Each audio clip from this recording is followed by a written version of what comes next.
नमस्कार, यूपी तक देख रहे हैं आप। मैं आपके साथ सौरभ दीक्षित। उत्तर प्रदेश बहुत तेज़ी से बढ़ रहा है और बहुत तेज़ी से बदल भी रहा है। कई बड़ी बड़ी कंपनियां उत्तर प्रदेश में आ रही हैं और सबसे ज़्यादा यहाँ पे अगर किसी चीज़ का विकास हुआ है तो रियल इस्टेट का हुआ है। क्या जर्नी रही है रियल इस्टेट में, कैसे कैसे बदलाव आया है, कौन कौन सी कंपनियाँ आ रही हैं, बहुत सारे सवाल हैं। आज हमारे पास इन सब पर बात करने के लिए मौजूद है स्टार स्टेट कंपनी के MD विजय जैन सर। सर, बहुत बहुत स्वागत है आपका यूपी तक पर। Thank you. सर, क्या जर्नी रही है आपकी, कैसे कंपनी की शुरुआत हुई, कैसे यहाँ यूपी में आना हुआ? मतलब शुरुआत मेरी कोई प्लान तरीके से नहीं हुई, क्योंकि मुझे आइडिया ही नहीं था। मेरे फैमिली में से कोई रियल एस्टेट में नहीं रहा कभी।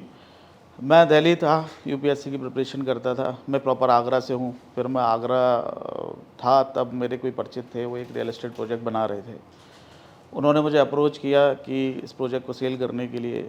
मुझे भी लगा कि कुछ पार्ट टाइम पैसे आ जाएंगे, स्टडी भी चलती रहेगी, प्लस एक आम इंसान की बेसिक नीड्स होती है, रोटी, कपड़ा और मकान। तो मुझे लगा कि वो पूरा करने में भी कहीं ना कहीं मैं हेल्प कर पाऊँगा।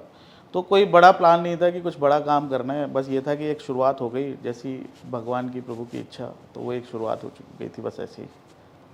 तो शुरुआत हो गई थी, तो आगरा से शुरुआत हुई। सर, फिर नोएडा आना कैसा हुआ? जो ये कंपनी शुरू हुई स्टार स्टेट, ये कब शुरू हुई?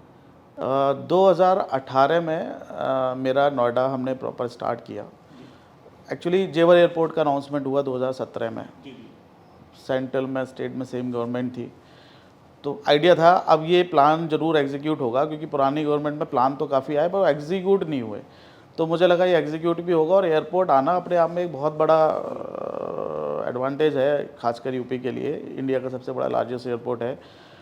तो तब हमने प्लान किया हम नोएडा स्टार्ट करते हैं, क्योंकि नोएडा से हम एक लेवल पर बड़ा काम कर सकते हैं। इतना बड़ा भी नहीं सोचा था, लेकिन ये सोचा था कि नोएडा कर लें अपने आप में बहुत बड़ा, क्योंकि नोएडा भी एक बड़ा मार्केट था रियल एस्टेट के लिए। तो नोएडा से शुरुआत हुई, धीरे धीरे करके हमने NCR, नोएडा, गुड़गांव, गाजियाबाद ये सब स्टार्ट किया। और आज की डेट में हम इंडिया में ऑलमोस्ट हर जगह अवेलेबल हैं। तो सर, नोएडा का ही क्यों सोचा? सिर्फ ये जेवर एयरपोर्ट वाली बात थी या कुछ और लगा, यहाँ पे कुछ और अपॉर्चुनिटी दिखी थी? नोएडा इसलिए सोचा, एक तो मैं यूपी से हूँ, नोएडा यूपी में है, Noida face of the UP है। और बिज़नेस के लिए, खासकर रियल एस्टेट के लिए नोएडा एक हब है। आगरा से बहुत पास था, तो मुझे लगा यहाँ से हम शुरुआत कर सकते हैं। और नोएडा एयरपोर्ट के बाद मुझे लगा कि जो टाइम गुड़गांव का आया था किसी टाइम में, गुड़गांव में आज जो रेट्स हैं रियल एस्टेट की, जो ग्रोथ है रियल एस्टेट की, वो टाइम अब नोएडा का आ रहा है। तो मुझे लगा नोएडा से शुरुआत कर सकते हैं। एक बड़ी शुरुआत अगर करनी है तो हमें नोएडा जाना पड़ेगा। जी जी। जब शुरुआत की थी कंपनी की, तब कुछ दिक्कतें आई, क्या दिक्कतें फेस की, और फिर कैसे कैसी जर्नी रही कंपनी की? कोई भी कंपनी जब स्टार्ट होती है तो सबसे बड़ी ज़रूरत होती है टीम की। मतलब आपके प्लान को, आपके विज़न को एग्जीक्यूट करने के लिए स्ट्रेंथ चाहिए, आपको टीम चाहिए। वो टीम लाना सबसे बड़ा चैलेंज था, क्योंकि हर कोई बंदा चाहता है कि मैं किसी MNC में जॉब करूं, किसी अच्छी कंपनी ज्वाइन करूं। और ख़ासकर ऐसे लोग ढूंढना जिन्हें आपके विज़न पर ट्रस्ट हो, जो ये चाहते हो या जो ये जानते हो कि आपके विज़न में उनकी ग्रोथ शामिल है, या मतलब हमारे साथ जुड़ के वो तरक्की कर सकते हैं। तो ये सबसे बड़ा चैलेंज था कि टीम को ढूंढना। टीम को लाने के लिए हमें बहुत सारे एफर्ट्स करने पड़े। और टीम को लाने के लिए बहुत ज़रूरी था कि हमें अपना खुद को एक ब्रांड बनना पड़ेगा, क्योंकि हर कोई चाहता है कि मैं किसी ब्रांड के साथ जुड़ूं, अच्छे ब्रांड के साथ जॉब करूं। तो ये सबसे बड़ी ज़रूरत और जो सबसे बड़ी हमारी जो दिक्कत थी, वो अच्छी टीम लाना थी। जी जी। आज पीछे मुड़ के देखते हैं, क्योंकि आपका कोई प्लान नहीं था रियल एस्टेट में आने का, तो आज जब पीछे मुड़ के देखते हैं तो क्या लगता है, ये डिसीजन सही रहा, अच्छा रहा है डिसीजन? मतलब मैं पीछे मुड़कर देखता हूँ तो मुझे ऐसा लगता है कि मैं कैसे इस ट्रेड में आया। मेरा कोई पिछला बैकग्राउंड भी नहीं था। तो मैं अगर अपने बैकग्राउंड में जाता हूँ तो मैं काफ़ी धार्मिक टाइप आदमी हूँ। तो मुझे लगता है कि भगवान की कहीं ना कहीं कृपा रही कि मैं इस ट्रेड में आ पाया। और बड़ा इस डिसीजन पे वो होता है कि ये चलो एक अच्छा डिसीजन हो गया, जो मेरे ही काम का नहीं है, मैं इससे बहुत लोगों का भला कर सकता हूँ। क्योंकि बहुत से ऐसे लोग हैं जो जिनके मेरी तरह ड्रीम है कि भाई हम कुछ बड़ा काम करें, कुछ अच्छे पैसे कमाएं और कुछ ऐसा काम करें जिससे नाम भी हो। तो ये ट्रेड ऐसा है जो हम बहुत सारे लोगों का ये ड्रीम पूरा कर सकते हैं कि भाई आप इस ट्रेड में अगर हैं और हमारे साथ जुड़े हुए हैं तो हम आपको वो सब कुछ मिलेगा जो हमने पाया है। क्या घर में किसी ने कुछ ऑब्जेक्शन करा था जब सोचा था कि कंपनी शुरू करेंगे, नोएडा जाते हैं, तो कोई ऑब्जेक्शन भी थे? हाँ, ऑब्जेक्शन थे। पहली बात तो जब आप किसी छोटे शहर से होते हो तो उस शहर को छोड़ना अपने आप में एक बहुत बड़ा चैलेंज होता है। लोगों को लगता है, खासकर आपके साथ वालों के, अड़ोसी पड़ोसियों के, कि ऐसा क्या रीज़न है कि आप ये शहर ही छोड़ रहे हो।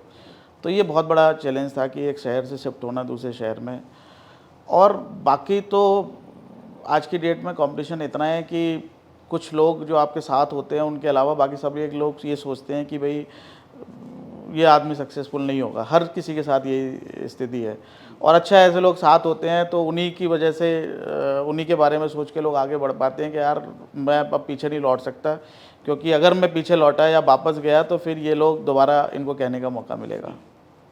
तो अगर देखा जाए तो नोएडा में पहले क्राइम बहुत ज़्यादा था, कंपनियां आने से बचती थी यहाँ पे, क्योंकि इंफ्रास्ट्रक्चर उस तरीके का नहीं था। तो पहले से अगर आप देखें तो पहले को क्या दिक्कतें लगती हैं और अब कितना बदलाव आ गया? अगर देखा जाए योगी सरकार जब से आई तो क्या चेंजेस हुए? कौन सी पॉलिसी सरकार की थी जिसने बहुत सपोर्ट किया आपको? बहुत बड़ा फ़र्क है। इवन जब हम 2009-10 में यहाँ नोएडा आते थे, तो नोएडा आना पहली बार तो अपने आप में बड़ा चैलेंज था। कालिंदी कुंज होते हुए आना पड़ता था, इंफ्रास्ट्रक्चर नहीं था इतना। दूसरा, उसके बावजूद जो सबसे बड़ी दिक्कत थी यहाँ रहने में, जो हर दूसरे तीसरे दिन न्यूज़ आती थी यहाँ पर, जो लॉ एंड ऑर्डर वाली जो सबसे बड़ा इशू था नोएडा के अंदर, वो इशू इतना बड़ा था कि नोएडा इस चीज़ के लिए इंडिया ही नहीं बाहर तक फेमस था। क्योंकि ज़्यादातर न्यूज़ ऐसी आती थी कि लोग यहाँ मतलब इंटेंशनली, तो क्या मतलब आदत हो गई है क्राइम करने की, थोड़ी ऐसी स्थिति थी। योगी सरकार आने के बाद जो सबसे बड़ा जो चेंज हुआ, खासकर इमेज में नोएडा की, वो हुआ कि यहाँ पर लोगों का ट्रस्ट बना है कि भाई यहाँ जाते हैं और रह सकते हैं, यहाँ जाकर बच सकते हैं या जाकर रह सकते हैं। और जहाँ आदमी रहना चाहेगा, रियल एस्टेट वहीं बढ़ेगा, रियल एस्टेट की ग्रोथ वहीं होगी जहाँ मैं और आप रहना चाहेंगे कि भाई। और हर किसी को रहने के लिए जो सबसे पहली ज़रूरत है वो है सेफ्टी। आज दुबई क्लेम करता है या यूएई क्लेम करता है कि अगर दुनिया में कहीं भी रात को 12 बजे कोई भी लेडी अगर अकेले घूम रही है और वो सेफ़ फील कर रही है तो इसका मतलब आप यूएई में हैं। तो वो फील धीरे धीरे करके नोएडा लाने की कोशिश कर रहे हैं कि यहाँ पर आप सेफली घूम सकते हैं, सेफली रह सकते हैं। उसका इंफ्रास्ट्रक्चर में कितना बदलाव आएगा? चाहे अगर हम रोड्स की बात लें या बिजली की बात लें, क्योंकि पहले बिजली भी बहुत कटती थी, जैसे ये भी एक दिक्कत थी, जो लोग यहाँ नहीं आना चाहते थे, रोड नहीं थी, इंफ्रास्ट्रक्चर नहीं था, उसमें कितना बदलाव आ चुका है? इंफ्रास्ट्रक्चर के मामले में तो शायद अगर मैं देखूँ, मेरे तो इंडिया के हर मेट्रो में ऑफिसेज हैं। इंफ्रास्ट्रक्चर के मामले में नोएडा से बेहतर कोई नहीं है। मैं मुंबई भी मेरे ऑफिसेज हैं, मेरे बेंगलोर भी हैं, मतलब चेन्नई, हैदराबाद भी हैं। तो इंफ्रास्ट्रक्चर से अगर मैं कंपेयर करता हूँ तो नोएडा बेस्ट है। यहाँ जैसा इंफ्रास्ट्रक्चर कहीं नहीं है। और ये वो पहली चीज़ है जो बेस है किसी भी सिटी की ग्रोथ के लिए, जो सबसे ज़्यादा ज़रूरी चीज़ है, वो चीज़ यहाँ हो चुकी है। एक साथ जब बिजनेस शुरू करते हैं तो सरकारी ऑफिस में कहीं फाइल अटकती हो, कहीं दिक्कतें आती हों, जो कोई पहले इतना टेक्निकल भी नहीं था, अब तो काफ़ी चीज़ें ऑनलाइन हो जाती हैं, तो उसमें अब कितना बदलाव आ चुका है? क्या वहाँ कहीं कोई दिक्कत आती है? एक तो इंडिया इतना डिजिटल हो चुका है अब, खासकर डेटा कंजप्शन में इंडिया वर्ल्ड में नंबर 1 है। तो हर चीज़ ऑनलाइन हो चुकी है, बिडिंग ऑनलाइन है, प्रोसेसेस ऑनलाइन हो गए हैं। वो सबसे बड़ी सक्सेस है इस गवर्नमेंट की कि ज़्यादातर चीज़ें जो हैं वो ऑनलाइन कर दी हैं, डिजिटल कर दी हैं सब कुछ। अगर कोई अलॉटमेंट भी है वो भी बिडिंग के थ्रू है। तो इससे सबसे बड़ा फ़ायदा ये मिला है कि जो बीच के में जो भी पहले चीज़ें होती रही होंगी वो सब ख़त्म हो चुका है, सारी चीज़ें ट्रांसपेरेंट हैं। रियल एस्टेट की बात करें तो जो पहले ज़मीन अधिग्रहण करते थे तब किस तरह की दिक्कतें थी, अब उसमें क्या हुआ जब लैंड एक्विजिशन की बात आती है और लोग कितना सपोर्ट करते हैं? पहले लैंड एक्वायर करना अपने आप में बहुत बड़ा चैलेंज था, क्योंकि कोई भी आदमी जिसके पास ज़मीन है, आप गवर्नमेंट किसी भी भाव में उसको ले लेती थी तो उस बेचारे के पास तो एक ही चीज़ थी, खेती करना, वो भी नहीं बचता था। इवन हमने तो मूवीज़ भी बनी है जब ये एक्सप्रेस वे बना था कि काफ़ी फार्मर्स थे जिन्होंने प्रोटेस्ट किए और वो अपनी लैंड बचाने में लगे रहे और मजबूरन उन्हें अपनी लैंड देनी पड़ी। लेकिन अब चीज़ें चेंज हो चुकी हैं, क्योंकि लैंड एक्विजिशन बिल जो नया आया उसके बाद उनको 4 गुना मुआवजा मिलता है। अगर वो 10 एकड़ लैंड अपनी एक्विजिशन में दे रहे हैं तो उसके एवज में वो थोड़ा सा आगे 20 एकड़ लैंड खरीद भी लेते हैं और उसके बाद उनको पैसा भी बचता है। तो ये बहुत बड़ा रिफॉर्म है जो लैंड एक्विजिशन में आया एक्ट की वजह से, जिसमें सबसे ज़्यादा फ़ायदा एक फार्मर को रहा। तो अब लैंड एक्विजिशन करना चैलेंज नहीं है, हालांकि सबसे बड़ा चैलेंज ये है कि गवर्नमेंट को अगर इंडस्ट्रियल ज़्यादा लाना है, चाइना और इंडिया में जो सबसे बड़ा फ़र्क है वो यही है कि यहाँ पर जो सबसे ज़्यादा कॉस्ट है वो लैंड, किसी भी बिज़नेस को खड़ा करने के लिए, किसी भी इंडस्ट्री को लगाने के लिए सबसे बड़ी कॉस्ट है वो लैंड की है। तो गवर्नमेंट के सामने ये चैलेंज तो है कि अब लैंड लाना इतना महंगा हो चुका है, या नई कोई भी स्कीम जो किसी भी इंडस्ट्री के लिए चाहिए वो लाना एक चैलेंज हो चुका है। और उसके लिए शायद गवर्नमेंट कुछ नई नई स्कीम बना रही है, लैंड पुलिंग वगैरह, जिसकी वजह से वो उनको दे पाएगी। बट लैंड एक्वायर करना मेरे ख्याल से चैलेंज नहीं है, बस कॉस्ट बढ़ चुकी है। सर जहाँ क्राइम की बात हो, जैसा आपने बताया कि कम हुआ है, इंफ्रास्ट्रक्चर बेटर हुआ है और ज़मीन अधिग्रहण हो उसमें काफ़ी सहूलत में, गवर्नमेंट से कितना सपोर्ट आपको लगता है अभी मिल रहा है और कितना उससे फ़ायदा आपको हो रहा है? गवर्नमेंट से एक स्टेट गवर्नमेंट से जो एक्सपेक्ट कर सकते हैं वो सबसे पहला तो लॉ एंड ऑर्डर है, जो जिसमें गवर्नमेंट के कॉन्सेप्ट काफ़ी क्लियर दिखते हैं कि अगर कहीं भी लॉ एंड ऑर्डर का इश्यू है तो वहाँ पे गवर्नमेंट मतलब काफ़ी सख्ती से पेश आती है, ऐसा देखा है, ऐसा सुना है। तो वो इश्यू तो नहीं है। थोड़ा गवर्नमेंट, सेंट्रल गवर्नमेंट से रिक्वेस्ट है कि जिस तरह से टैक्सेस बहुत लगाए हुए हैं वो थोड़ा टैक्सेस कम किए जाएँ, जिससे एक बिजनेसमैन को ये लगे कि भाई मैं अगर बिज़नेस कर रहा हूँ तो उसका ग्रोथ का ज़्यादातर पैसा अपने बिज़नेस में लगा पाऊँ, उसको बढ़ा पाऊँ, क्योंकि बिज़नेस बढ़ेगा तो रोज़गार बढ़ेगा और रोज़गार बढ़ेगा तो सबके लिए अपॉर्चुनिटी बनेगी। पहले जिस तरह नोएडा उत्तर प्रदेश की जो इमेज बनी हुई थी, चाहे क्राइम बहुत ज़्यादा है और बिजनेस करना उतना आसान नहीं होता था, क्या आपने कभी सोचा था कि इस तरीके का चेंजेस आएगा कि लॉ एंड ऑर्डर भी इतना मेंटेन हो जाएगा, क्राइम कम हो जाएगा और आसान होगा बिजनेस करना? ऐसा मतलब सीरियसली नहीं सोचा था। मुझे लगता नहीं था कि नोएडा इतना चेंज हो पाएगा, क्योंकि काफ़ी कुछ था जो चेंज होना बहुत मुश्किल लगता था। यहाँ लोग बिज़नेस करने के लिए आना चाहते थे, करना चाहते थे, लेकिन लोगों ने कर कुछ ऐसा रखा था कि वो चाहते हैं थे कि मैं गुड़गांव की तरफ चला जाऊँ, हरियाणा की तरफ कर लूँ, या दिल्ली में ही रहूँ। दिल्ली से अगर निकलूँ तो थोड़ा और दूसरे स्टेट में निकलूँ, राजस्थान की तरफ निकल जाऊँ बजाय यूपी में आने के। वो इमेज काफ़ी चेंज हुई है। अभी काफ़ी लोग हैं, मेरे कई परिचित हैं जिनका एक्सपोर्ट का बिज़नेस है, उन्होंने अपनी फैक्ट्रीज़ नोएडा लगाई और नोएडा ही बढ़ाने की सोच रहे हैं। दिल्ली में कई सारे हमारे क्लाइंट्स हैं जिनकी नोएडा में अपनी फैक्ट्रीज़ हैं। तो इमेज काफ़ी चेंज हो चुकी है। अब कोई कंपेयर नहीं करता कि मैं गुड़गांव जाऊँ या नोएडा आऊँ। लेकिन हाँ, नोएडा आना में लोगों को सहूलियत ज़्यादा फील होती है। यहाँ कॉस्ट ऑफ लैंड काफ़ी कम है, कॉस्ट ऑफ लिविंग कम है, जिससे उनको अच्छी मैन पावर मिल पाती है। तो यहाँ एक इंडस्ट्रियलिस्ट के लिए इंडस्ट्री लगाना यहाँ ज़्यादा ईजी है बजाय कहीं और जाने के। अब से अगर उत्तर प्रदेश और स्पेशली नोएडा, ग्रेटर नोएडा को हम कंपेयर करें गुड़गांव, दिल्ली इधर से, तो क्या लगता है आप क्या डिफरेंस पाते हैं? इंफ्रास्ट्रक्चर का सबसे बड़ा डिफरेंस है। आज जब बारिश हो जाती है एनसीआर के अंदर, तो गुड़गांव में आपको निकलने में कई बार घंटों लग जाते हैं और आप सोच नहीं सकते कि कितना टाइम लग जाएगा। दिल्ली में भी कई बार स्थिति ख़राब हो जाती है। और नोएडा के अंदर ये चीज़ें बिल्कुल डिफरेंट हैं, क्योंकि नोएडा के अंदर आप किसी भी मौसम में कभी भी आओ, कभी भी जाओ, आप प्लान कर सकते हो, आपको जहाँ जाना है आप टाइमली पहुँच सकते हो। ये सबसे बड़ी खासियत है। गुड़गांव या बाकी मुंबई, बेंगलोर, यहाँ पर आप प्लान नहीं कर सकते कि आपको कहीं पहुँचना है तो आप वहाँ टाइमली पहुँच ही जाओगे। नोएडा में आप प्लान करके जा सकते हैं कि मैं उतने बजे, जितने बजे वहाँ पहुँचना है मैं पहुँच जाऊँगा, बिकॉज ऑफ इंफ्रास्ट्रक्चर और रोड्स ऐसे हैं कि मुझे दिक्कत नहीं होगी। जो पहले एक इमेज बनी हुई थी उत्तर प्रदेश की क्राइम और इंफ्रास्ट्रक्चर को लेकर, जब आपने बिजनेस शुरू किया तो कोई इमेज तो थी, एक डर तो था ही। कोई आपका अपने ऐसा कोई एक्सपीरियंस रहा कि आपको लगा कि मतलब ये तो बहुत आसानी से हो गया काम, मतलब जो उम्मीद थी, जो चेहरा पहले बना हुआ था?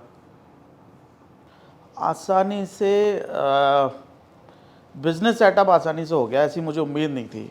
मतलब मुझे ऐसा लगता था कि जब नोएडा के अंदर आप बिज़नेस स्टार्ट करोगे तो लोग, कई सारे लोग ऐसे होंगे जो आपसे उल्टी सीधी डिमांड कर सकते हैं। ये मेरे दिमाग में ऐसा था, लेकिन टचवुड मुझे ऐसी कोई दिक्कत आई नहीं, क्योंकि नोएडा में बिज़नेस करने से पहले लोगों को लोकल कनेक्शन बनाने पड़ते थे, लोकल कनेक्शन रखने पड़ते थे कि अगर कोई प्रॉब्लम है तो पुलिस से पहले वो लोग आपके काम आएंगे। बट ऐसा कभी मुझे ज़रूरत नहीं पड़ी। तो कभी ज़रूरत पड़ी भी किसी भी उसमें तो एक कंप्लेंट पे सारे काम होते हैं, पुलिस कंप्लेंट पे। तो वो सबसे बड़ी सहूलियत थी जो मुझे लगता नहीं था कि ऐसा कुछ हो पाएगा, और ये मुझे सबसे बड़ा मतलब आराम मिला एक तरह से, ये कह सकते हैं, बिज़नेस को सेटअप करने में, जिससे मैं अपना सारा ध्यान बिज़नेस की तरफ दे पाया। अच्छा, उत्तर प्रदेश सरकार जो है वो भी बिजनेस को प्रमोट करे, वो भी चाह रही ज़्यादा से ज़्यादा इंडस्ट्री नोएडा, ग्रेटर नोएडा में आए, और बहुत सारी नीतियाँ भी उसके लिए सरकार लेकर आई है। आपको कौन सी सरकार की ऐसी नीति अच्छी लगी, कौन से स्टेप ऐसे अच्छे लगे जिसको लगा कि बहुत हेल्प मिली है और आगे से बिजनेस बहुत बढ़ेगा? सबसे बड़ा तो जो मुझे लगा कि किसी भी बिज़नेस को खड़ा करने के लिए सबसे पहले लैंड की ज़रूरत पड़ती है, तो वो थोड़ा वहाँ ट्रांसपेरेंसी आई है। पहले लोगों को मैंने सुनता था नक्शे पास कराने में हर तरह की दिक्कतें, काफ़ी सारी दिक्कतें होती भी थी, वो सब चीज़ों की कमी आई है। तो वो पॉलिसी एक अच्छी है गवर्नमेंट की, लॉ एंड ऑर्डर सबसे पहला कि जो मेंटेन किया हुआ है। दूसरा कि ट्रांसपेरेंसी आई है कि भाई आपको अगर कोई भी लैंड या प्लॉट लेना है अपनी इंडस्ट्री लगाने के लिए, वहाँ भी काफ़ी ट्रांसपेरेंसी है। दूसरा, गवर्नमेंट नोएडा में तो मुझे इतना आइडिया नहीं है, लेकिन कई काफ़ी सारे सिटीज़ में कुछ ना कुछ सब्सिडी भी दे रही है काफ़ी सारे बिजनेसेस पे। तो उनसे लोगों को लगता है दूसरे स्टेट में जो है कि हम यूपी में जाकर वो बिज़नेस कर सकते हैं। लेकिन फिर भी मतलब मेरा ऐसा मानना है कि जो यूपी गवर्नमेंट क्लेम करती है कि हमें 1 ट्रिलियन की इकोनॉमी बनना है, वहाँ से अभी काफ़ी दूर हैं। उसके लिए रिफ़ॉर्म बहुत तेज़ी से लाने पड़ेंगे, बहुत तेज़ी से चीज़ें करना पड़ेगा। ख़ासकर यहाँ के जो बिज़नेसमैन हैं उनको बढ़ाना पड़ेगा कि वो यहाँ बिज़नेस को अपना बढ़ाएँ, जैसे चाइना कर पा रहा है, तब जाके यूपी 1 ट्रिलियन की तरफ सोच पाएगा या बढ़ पाएगा। वो एक चैलेंज है, उसके लिए बिज़नेसमैन को साथ लेके चलना पड़ेगा, तब जाकर वो चीज़ें हो पाएँगी। तो सर, जो 1 ट्रिलियन वाली बात है, जो गवर्नमेंट भी सोच रही है कि इकॉनमी बनना है 1 ट्रिलियन की, इसमें अगर रियल एस्टेट को देखें तो कितना बड़ा योगदान रियल एस्टेट दे सकता है? आपकी तरफ से कितना, आपकी कंपनी की तरफ से कितना इसमें योगदान रह सकता है? 1 ट्रिलियन इकोनॉमी बनना एक बड़ी बात है, बट यूपी जो पॉपुलेशन में शायद अगर हम देखें तो कुछ ही कंट्री होंगे जो यूपी से आगे रहते हैं। मैं देशों की, कंट्रीज़ की बात कर रहा हूँ। तो यहाँ की जो सबसे बड़ी स्ट्रेंथ है यहाँ की पॉपुलेशन है, और पॉपुलेशन है तो रियल एस्टेट में ग्रोथ भी है, काफ़ी फर्टिलाइज लैंड है यहाँ पर। थोड़ा ज़रूरत है या विल पावर की ज़रूरत है कि यहाँ इंडस्ट्रियल बढ़े, इंडस्ट्रीज़ बढ़ेगी तो यहाँ ग्रोथ होगी, और इंडस्ट्रीज़ बढ़ेगी, बिज़नेस बढ़ेगा तो यहाँ पर रियल एस्टेट भी बढ़ेगा। जो उम्मीद अब जेवर एयरपोर्ट से लग रही है, जेवर एयरपोर्ट आना एक बहुत बड़ा मास्टर स्ट्रोक है। जेवर एयरपोर्ट की वजह से इतनी सारी इंडस्ट्रीज़ यहाँ आ रही हैं, जैसे टीसीएस का 75 एकड़ का कैंपस है जो 2-3 साल में ऑपरेशनल हो जाएगा। माइक्रोसॉफ्ट है जो जल्दी अपना ऑफिस अगले 1-2 साल में ऑपरेशनल कर देंगे। इन्फोसिस है, ऐसे कई नाम हैं जो बहुत जल्दी अपने ऑफिसेज ऑपरेशनल कर देंगे। तो जब वो लोग यहाँ आएंगे, यहाँ उस स्केल की जॉब्स होंगी तो ऑटोमेटिकली रियल एस्टेट की डिमांड बढ़ेगी, रियल एस्टेट बढ़ेगा। हमारा भी अपनी सोच, क्योंकि मेरे ऑफिसेज जैसे मैंने बताया पैन इंडिया है, लेकिन मैं खुद यहाँ रहता हूँ, तो मेरे लिए सबसे ज़रूरी है कि नोएडा आगे बढ़े, और उसमें हमारा पूरा फोकस ये है कि जहाँ जहाँ नोएडा में इंफ्रास्ट्रक्चर बढ़ रहा है या नई इंडस्ट्रीज़ आ रही है, वहाँ के प्रोजेक्ट्स को, वहाँ के इंफ्रास्ट्रक्चर को हम पूरी इंडिया में मार्केट कर रहे हैं। इवन दुबई में भी हम कर रहे हैं। मैं अभी कुछ लास्ट मंथ दुबई था, काफ़ी टाइम में दुबई रहा, 10-12 दिन। तो दुबई में हमने कोशिश की कि वहाँ पर जितने भी खासकर चैनल पार्टनर्स हैं, जितने भी लोग हैं, वो यहाँ पर नोएडा के अंदर इन्वेस्टमेंट कराएं अपने क्लाइंट्स को, क्योंकि नोएडा आज की डेट में ऐसा मार्केट हो चुका है जहाँ रिटर्न्स बहुत अच्छे मिलेंगे। तो हमारी टीम का और हमारा पूरा फोकस इस चीज़ पर रहेगा कि नोएडा की मार्केट को, नोएडा के इंफ्रास्ट्रक्चर में, नोएडा के रियल एस्टेट में केवल नोएडा और यूपी के लोग ही नहीं, पूरे इंडिया के लोग इन्वेस्ट करें। और केवल इंडिया के लोग नहीं, ऐसे एनआरआई भी इन्वेस्ट करें जो इंडिया से बाहर हैं और यहाँ उनको बहुत अच्छे रिटर्न मिल सकते हैं। तो हमारी कोशिश है कि उनको भी यहाँ से जोड़ें। तो जेवर एयरपोर्ट का आना कितना बड़ा बूस्ट है, इससे नोएडा और ग्रेटर नोएडा को कितना बूस्ट मिल जाएगा, और आगे आने वाले कितने समय में आप देख रहे हैं कि ये जो जॉब हैं ये बढ़ेंगी, और जो कंपनियाँ काफ़ी तेज़ी से आ रही हैं जो आप बता रहे हैं, इसमें एक बात चल रही, डाटा सेंटर की बात चल रही है, कई और बहुत बड़ी बड़ी कंपनियाँ आ रही हैं, तो ये कितना बड़ा बूस्ट लग रहा है जब ये पूरी तरह ऑपरेशनल हो जाएगा जेवर एयरपोर्ट? जेवर एयरपोर्ट से बहुत बड़ा बूस्ट मिलेगा, ऐसा मुझे उम्मीद है, क्योंकि गुड़गांव की जो पूरी किस्मत, जो पूरा फेस चेंज हुआ, वो केवल एयरपोर्ट की वजह से हुआ। आज एयरपोर्ट की वजह से गुड़गांव में प्रॉपर्टी की कॉस्ट, आप सब लोग भी न्यूज़ में देखते होंगे कि 50-100 करोड़ रुपए तक के फ्लैट्स वहाँ बिक चुके हैं। नोएडा अभी काफ़ी अंडर वैल्यू है, यहाँ 10-12 करोड़ रुपए तक की ही मैक्सिमम चीज़ें हैं, 15 करोड़ रुपए तक की ही मैक्सिमम फ्लैट्स हैं। तो अभी बहुत बड़ा गैप है जो फिल होना है, और एयरपोर्ट आने की वजह से काफ़ी कुछ है जो दिल्ली एयरपोर्ट आया था वो वहाँ नहीं हो पाया, लेकिन गवर्नमेंट का प्लान है यहाँ करने का, क्योंकि वहाँ इतनी इंडस्ट्रीज़ नहीं आ पाई थी बिकॉज ऑफ लैंड की जो भी कमी थी। यहाँ लैंड और इंफ्रास्ट्रक्चर की कोई कमी नहीं है, बहुत सारी इंडस्ट्रीज़ आ रही हैं, और वो सारी इंडस्ट्रीज़ ऐसी हैं जिसमें सेमीकंडक्टर जो फ्यूचर की इंडस्ट्रीज़ है, तो काफ़ी कुछ है जो वहाँ आ रहा है, जिसकी वजह से मुझे ऐसा लगता है कि कम से कम 10 लाख लोगों के लिए जॉब बनेगी वहाँ फ्यूचर में। तो जब 10 लाख लोगों के लिए जॉब बनेगी तो ऑटोमेटिकली वहाँ कितना बड़ा रेवेन्यू, कितना बड़ा बिजनेस बनेगा, वो सबके लिए फ़ायदे की चीज़ है, और यूपी को वो कहीं से कहीं ले जाएगा। क्योंकि अगर मतलब मेरा ऐसा मानना है कि 1 ट्रिलियन की अगर इकोनॉमी बनना है तो उसमें सबसे बड़ा मेजर रोल है वो यूपी का होगा, और यूपी का टाइम अब आया है, क्योंकि जेवर एयरपोर्ट यहाँ आ रहा है जो शायद मुझे लग रहा है शायद नेक्स्ट ईयर ऑपरेशनल हो जाना चाहिए। सर, जो डिजिटल इंडिया की बात चल रही है उसमें यूपी भी कहाँ पे है, और सरकार का इस डिजिटल इंडिया पर कितना पुश है अगर उत्तर प्रदेश सरकार की बात करें? और क्या अगर रियल एस्टेट की भी बात करें तो उसमें डिजिटल इंडिया का कुछ फ़ायदा मिल रहा है कि किसी काम के लिए पहले ऑफिस के सरकारी ऑफिस बहुत चक्कर लगाने पड़ते हों, अब वो ऑनलाइन अच्छे तरीके से जल्दी हो जाता है, बहुत समय बचता है? बहुत कुछ चीज़ें डिजिटल हो चुकी हैं, मैं काफ़ी चीज़ों को तो नहीं जानता। जैसे मैं कुछ 2-3 दिन पहले कोई ऐसे ही कुछ देख रहा था फ़ोन में, तो वहाँ एक रील थी कि एग्रीकल्चर में इतनी सारी चीज़ें डिजिटल कर दी है गवर्नमेंट ने। चाहे फार्मर्स के लिए कोई स्कीम्स हो, फार्मर्स के लिए कोई सब्सिडी हो, वो इतनी सारी डिजिटल हो चुकी हैं, जिससे उनके पास इन्फॉर्मेशन चली जाती है, उनके अकाउंट में पैसे आ जाते हैं। यूपी क्योंकि पॉपुलेशन के मामले में नंबर 1 है, तो यहाँ उस चीज़ की वैल्यू और ज़रूरत सबसे ज़्यादा थी, क्योंकि आप इन्फॉर्मेशन जब तक डिजिटल नहीं होगी गवर्नमेंट, तब तक वो सारी इन्फॉर्मेशन लोगों तक पहुँचाना इम्पॉसिबल है, और लोगों को जब तक वो अपनी ग्रोथ से रिलेटेड स्टोरी पता नहीं लगेगी, उनको वो इन्फॉर्मेशन ही पता नहीं लगेगी, तो वो आगे नहीं बढ़ पाएंगे। तो गवर्नमेंट इस मामले में मुझे ऐसा लगता है और स्टेट के कंपैरिजन में ठीक ही है, अच्छा काम कर पा रही है। इसको और बढ़ा सकते हैं, क्योंकि यूपी में सबसे बड़ी चीज़ है कि यूथ स्ट्रेंथ भी काफ़ी है, तो उनको जॉब करने का बहुत अच्छी अपॉर्चुनिटी मिलेगी अगर कुछ और अच्छी कंपनीज अगर यूपी में ला पाएँ जो फ्यूचर में डिजिटल में बहुत अच्छा काम कर रही हैं या करेंगी। तो आपको भी क्या लग रहा है सरकार का फोकस किस तरफ है और किस तेजी से डेवलप हो रहा है नोएडा? नोएडा इंफ्रास्ट्रक्चर के मामले में नो डाउट नंबर 1 है, मेरे ख्याल से इंडिया में नंबर 1 है। गवर्नमेंट जो काम कर रही है, लॉ एंड ऑर्डर भी बहुत अच्छा कर दिया है। यहाँ जो मुझे थोड़ी कमी लगती है कि कुछ बड़े जो इंडिया के इंडस्ट्रियलिस्ट हैं, खासकर एनआरआई, उनको दोबारा लाने की ज़रूरत है। उनके साथ गवर्नमेंट कुछ इस तरह का कुछ टाई अप बनाए कि वो यहाँ इन्वेस्टमेंट करें, और कुछ माहौल ऐसा बनाए कि वो यहाँ इन्वेस्टमेंट करने के लिए तैयार हों, खासकर टैक्स और उन सब चीज़ों को लेके। तो वो बहुत बड़ी ज़रूरत है। गवर्नमेंट खासकर मुझे ऐसा लग रहा है इसमें काम कर रही है, और बहुत ज़रूरी है गवर्नमेंट के लिए, क्योंकि मैं बाकी कंट्रीज़ की जब ग्रोथ देखता हूँ, खासकर दुबई या यूएई, जो एक जहाँ कुछ नहीं है, मतलब वहाँ डेजर्ट था किसी टाइम में, आज से 50-60 साल पहले कुछ नहीं था, मतलब लोग अपना घर नहीं बनाना चाहते थे। आज वहाँ मतलब वर्ल्ड के सबसे कॉस्टलीस्ट अपार्टमेंट वहाँ बिकते हैं। दुनिया में ज़्यादातर लोग अपना एक घर वहाँ बनाना चाहते हैं।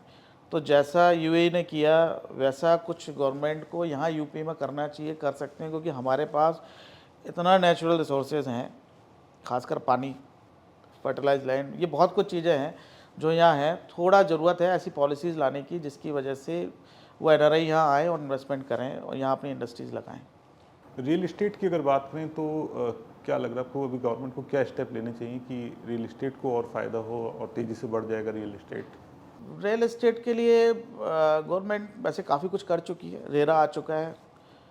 पहले नोएडा की पॉलिसीज़ काफ़ी ऐसी थी जिसकी वजह से प्रोजेक्ट अटके रहे, बट अब वो चीज़ें काफ़ी ख़त्म हो चुकी हैं। अब जो भी नए डेवलपर आ रहे हैं वो सारे डेवलपर ऐसे हैं जो जिनका फाइनेंशियल्स बहुत अच्छे हैं, और नोएडा के अंदर मतलब जो उनको पहले डेवलपर्स को जो दिक्कत आती थी वो दिक्कतें भी नहीं आ रही हैं, और रेरा आने से खासकर ट्रांसपेरेंसी बहुत आ चुकी है। गवर्नमेंट को थोड़ा एक अभी जो नया कुछ जो सुना है या कुछ आ भी चुका है काफ़ी सारे सिटीज़ में कि एफआईआर गवर्नमेंट बढ़ा रही है, उससे बड़ा बूस्ट मिलेगा, क्योंकि अभी तक कॉस्ट इतनी ज़्यादा हाई हो चुकी थी कि लोग घर खरीदना एक मीडियम क्लास की रेंज से बाहर हो चुका था। तो गवर्नमेंट ने काफ़ी जगह एफआईआर भी बढ़ाया, जिसकी वजह से घर सस्ते होंगे। तो ये सारा कुछ बहुत अच्छा हुआ है। मुझे ऐसा लगता है कि गवर्नमेंट इंफ्रास्ट्रक्चर पर और तेज़ी से काम करे।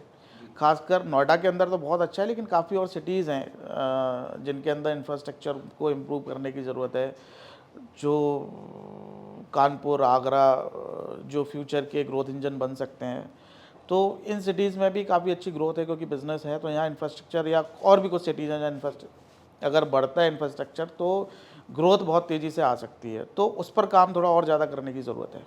सर, जो आप कह रहे थे कानून व्यवस्था की बात कर रहे थे, बहुत सुधार हुआ है, इंफ्रास्ट्रक्चर बहुत अच्छा हुआ है, तो ये सिर्फ क्या नोएडा, ग्रेटर नोएडा में हुआ है, या कि कोई आप आगरा से हैं, क्या आगरा में और उधर छोटे शहरों में भी ये बदलाव आया है? बदलाव तो हर जगह आया है, कहीं ज़्यादा आया है, कहीं कम आया है। लेकिन मुझे ऐसा लगता है डेवलपमेंट किसी एक जगह के लिए नहीं होना चाहिए। खाली यूपी में अगर डेवलपमेंट है वो नोएडा को ही फोकस करके नहीं होना चाहिए। बाकी सिटीज़ भी ऐसे हैं जो इतनी दम रखते हैं, इतनी स्ट्रेंथ रखते हैं कि वो भी फ्यूचर के नोएडा बन सकते हैं। और 1 ट्रिलियन इकोनॉमी जाने के लिए ऐसे में नोएडा जैसे 10 शहर चाहिए होंगे यूपी के अंदर, तब जाके हम 1 ट्रिलियन की इकोनॉमी बन पाएंगे। तो बाकी सिटीज़ में इंफ्रास्ट्रक्चर की स्पीड थोड़ा स्लो है। वो स्लो इसलिए है कि मुझे ऐसा लगता है कि वहाँ इंडस्ट्रीज़ इतनी नहीं है, या इंडस्ट्री को बढ़ाने की ज़रूरत है। तो थोड़ा वहाँ इंडस्ट्रीज़ बढ़े और इंफ्रास्ट्रक्चर बढ़े। इंफ्रास्ट्रक्चर बढ़ेगा तो इंडस्ट्रीज़ बढ़ेगी, तो वहाँ भी ग्रोथ आएगी। तो हम नोएडा जैसे और 8-10 शहर नोएडा यूपी के अंदर बना पाएंगे। विजय साहब, जैसे इंडिया से बाहर जाते हैं, अभी दुबई में आप काफ़ी दिन रहे, तो पहले जो एक इमेज थी इंडिया की, खासतौर से यूपी की जो इमेज बनी हुई थी, अब उसमें कितना बदलाव आया? लोग बाहर किस तरह से यूपी को देखते हैं? मैं जब इंडिया के बाहर भी जाता हूँ, इवन मैं यूरोप भी काफ़ी ट्रैवल किया है मैंने, दुबई भी मैंने काफ़ी देखा है।